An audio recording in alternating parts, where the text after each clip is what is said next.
বন্ধুরা, আজকে আমি আমার বাগানের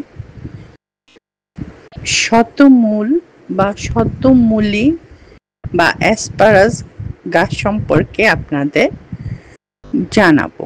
আয়ুর্বেদিক বিভিন্ন ওষুধ তৈরিতে এই মূলের তুলনা হয় না। এই মূল শুকিয়ে সংগ্রহ করেও খাওয়া যায় বা এই গাছের নতুন কন্দ সবজি হিসাবেও অনেকে খায়।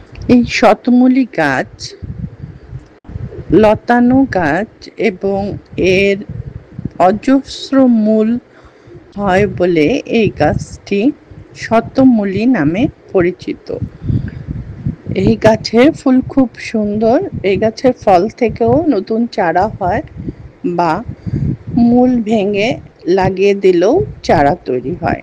টবে খুব ভালো হয়, তবে টবটি আকারে একটু বড় নিলে মূল অনেক বেশি হয়।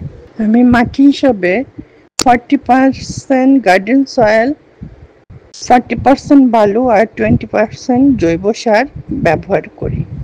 এই গাছে রোগ জীবাণু নেই বললেই চলে, তবে 6 মাস বা 3 মাস পরে আমি ফাঙ্গিসাইড স্প্রে করি। এই গাছের রুট শুকিয়েও সংগ্রহ করা যায়।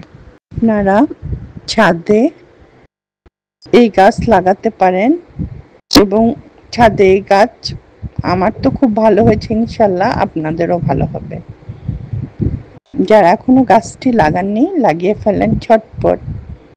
আজ এ পর্যন্তই। আল্লাহ হাফেজ।